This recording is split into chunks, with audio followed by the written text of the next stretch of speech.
How's it going, Grace students? Welcome back to life groups and to our lessons on the book of Colossians. Go ahead and turn to Colossians chapter 1 if you are not there already.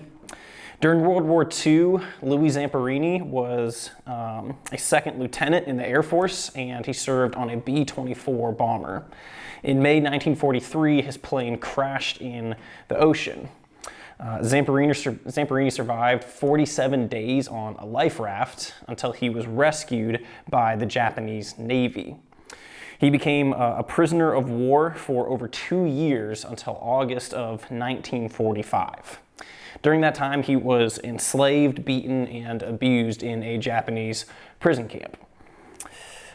Louis remained steadfast and loyal to the U.S. and even defiant in the face of his abuse and slavery. This earned him more targeted abuse from many of the guards in the camp that he was trapped in. One of the most famous stories of his life happened when he was punished by a notoriously brutal and crazy prison guard.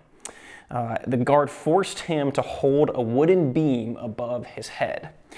Now, if you've seen the movie, there's a guard that's told to shoot him if he drops the beam. The real story is that he tells another guard to beat him if he drops the beam. But either way, Louis is told to hold this beam above his head and that if he drops it, he's going to get beaten.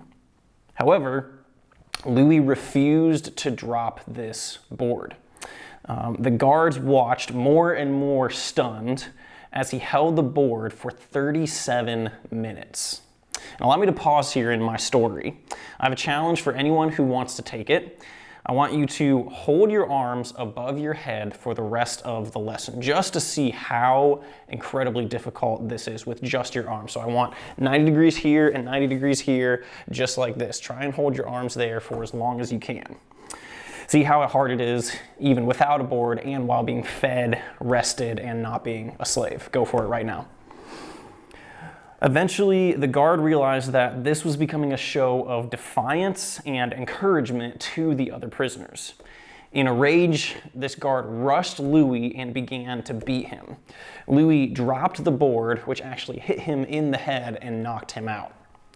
Again, this was an incredible show of perseverance and strength by someone who was a prisoner, who had already been beaten, who was underfed and very weak. As stated before, Louis endured even after this and was eventually rescued when World War II ended. Louis would go on to become a follower of Christ. He would become an evangelist, someone who would share the gospel and share his story, and he even forgave his captors in the prison camp that he was in. And he tried to meet this guard who beat him and forced him to hold this board. This guard refused to meet him, so Louis sent him a letter explaining to him the gospel and telling him that he forgave him.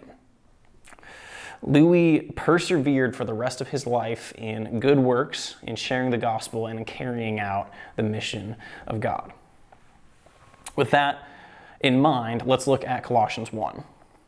Let me remind you again, keep those arms up if you're doing that. Let me remind you again that Paul uses run-on sentences, and we are trying to break them down into chunks and put them back together and clarify what he is saying, why he is saying, and how we should respond to these things. Because of that, again, we have to go back over some previous verses before we get to the main verses in the sections or the lessons that we are doing. So in this lesson, we're going to be going over verses 9 through the beginning of verse 12, and we're going to be focusing on verse 11. We've focused on verses 1 through 10 already, and tonight we're going to be focusing specifically on verse 11. But first we need to go back, again, get some context, read the whole section together. Now, this is going to be a little academic and maybe even not the most exciting thing, but it is important. So I've asked a friend for some help with explaining this, but first let's read through verses 9 through 12 together. And so from the day we heard, we have not ceased to pray for you, asking that you may be filled with the knowledge of his will in all spiritual wisdom and understanding, so as to walk in a manner worthy of the Lord, fully pleasing to him, bearing fruit in every good work and increasing in the knowledge of God, being strengthened with all power according to his glorious might, for all endurance and patience with joy, giving thanks to the Father who has qualified you to share in the inheritance of the saints in light. Hello students, Professor Cruz here, back to do Pastor Bryce's job for him. He has asked me to break down Colossians chapter 1, verses 9 through 12, and show how each piece fits together. You will see a recording of my screen as I walk through these verses. I have broken it down structurally, piece by piece, and then put it back together in a paragraph, and you will see both of those. So let us first look at the structure of these verses. Paul says that in verses 9 and 10, the main point is that God's will for us is that we live a life worthy of the Lord and please Him in every way. The green is the main point. Later on in verse 10, we should ask the question, how do we do this? This green, this being live a life worthy of the Lord and please Him in every way. How do we do this? By being fruitful in good works and increasing in our knowledge of God. That is a life worthy of the Lord, and that pleases the Lord. And then in verse 11, we ask the question, how can we do this? How can we be fruitful in good works and increase in the knowledge of God? Well, we have to be strengthened by God's power, and this isn't actually something that we do, it is something that God does to us. So that is how we do verse 10. That's how we be fruitful and increase in good works in the knowledge of God. Why do we have to be strengthened? Because persevering in good works, again, connecting back up to here, especially patiently and joyfully, is hard, and we can't do it on our own. And then verse 12, as we are fruitful in good works, again, connecting back to verse 10, and we increase in our knowledge of God, we should be giving thanks to Him. I have, again, paraphrased this and put it back in a paragraph in a way that's maybe a bit easier for us to all understand. You should see that on your screen. Paul prays that believers would know God's will so that they can do God's will. What is God's will? That we would walk in a way that pleases Him. What pleases God? Being fruitful in good works and learning more about who God is. In order to be fruitful in good works and to learn more about who God is, we need to be strengthened by His glorious might. It is easy to become tired and frustrated in doing good works, so we also need to be strengthened so that we persevere in a way that is specifically joyful and patient. While we joyfully and patiently persevere in good works, we should also give thanks to God the Father. I pray this helps, and I pray that God will strengthen you to do His will of patiently and joyfully persevering in good works. I will see you soon. Okay, I hope that helps you see the flow of Paul's thought and why he prays the way he prays and how all these pieces fit together. And I now want to focus more on verse 11 and draw some conclusions from what Paul says there. So let me just read that verse again, and you can follow along with me if you would like. Colossians 1, verse 11, he says, being strengthened with all power according to His glorious might for all endurance and patience with joy. Remember, as Professor Cruz explained, we are to be fruitful and joyful and patiently persevering in good works, and we can only do this by God's strength. Before I give you my conclusions and some points from verse 11, go ahead and pause here and answer the question on screen.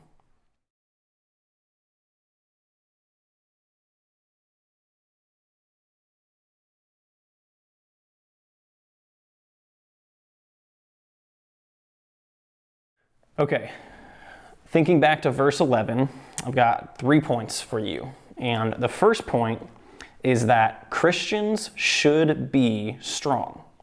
Christians should be strong.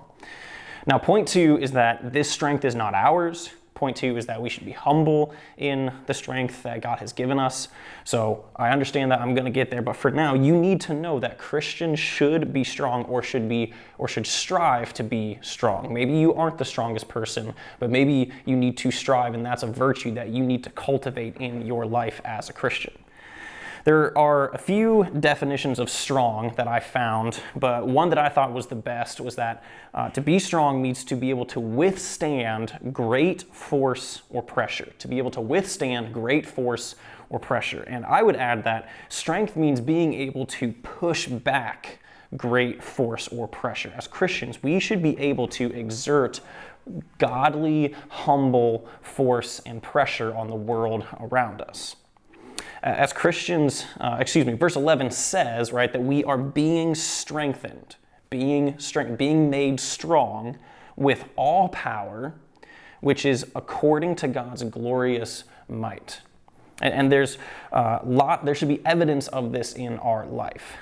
Just a few more verses that show that this is the case for Christians, that this is something that Christians should cultivate in their lives. 1 Timothy 1:7, this is Paul again, he says that God didn't give us a spirit of fear, but of power, love, and self-control.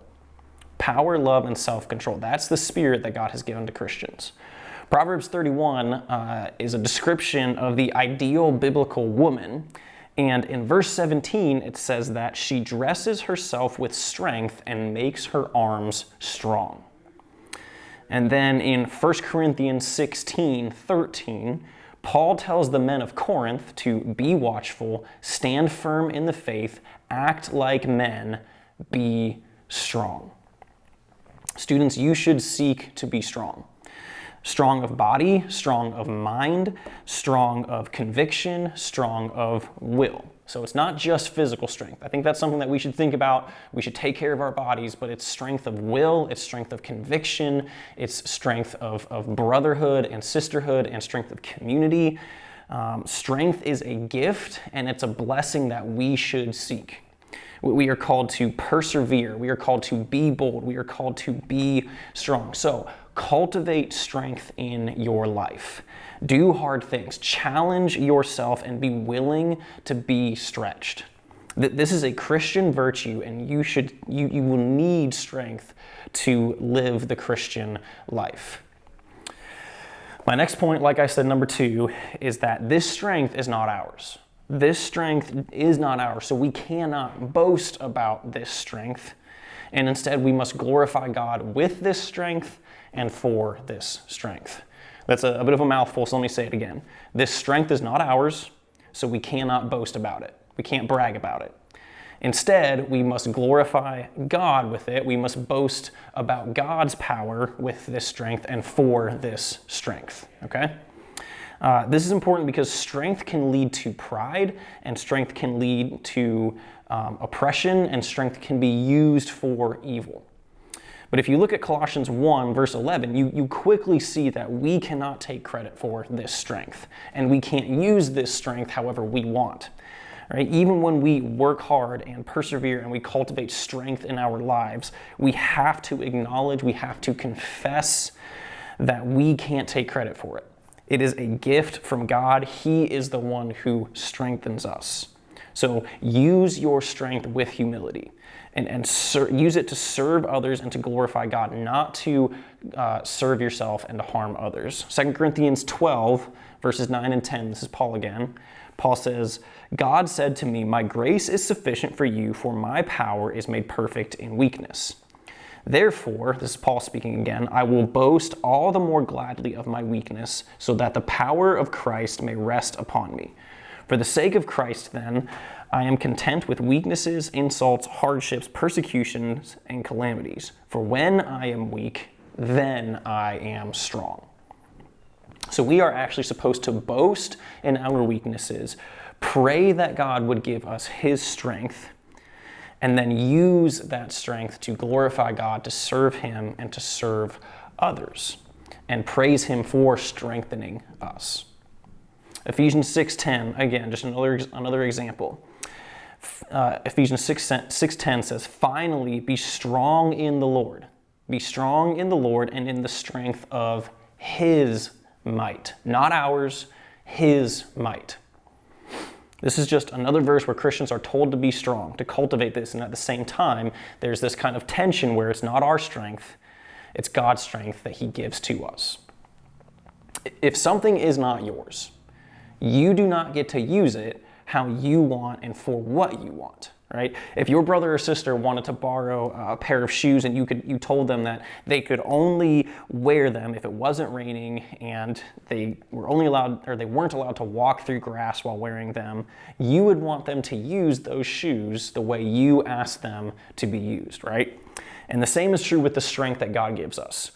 We have to use it for what God tells us to use it for. And that's to serve others, to give that back to others, and to glorify God. Third point, that's number 2. My third point is that joyful perseverance and patience in good works is hard. That's what verses 9 through 12 is talking about. Joyful perseverance and patience in good works is hard. That's why we need God's strength. That's why we need to be strengthened.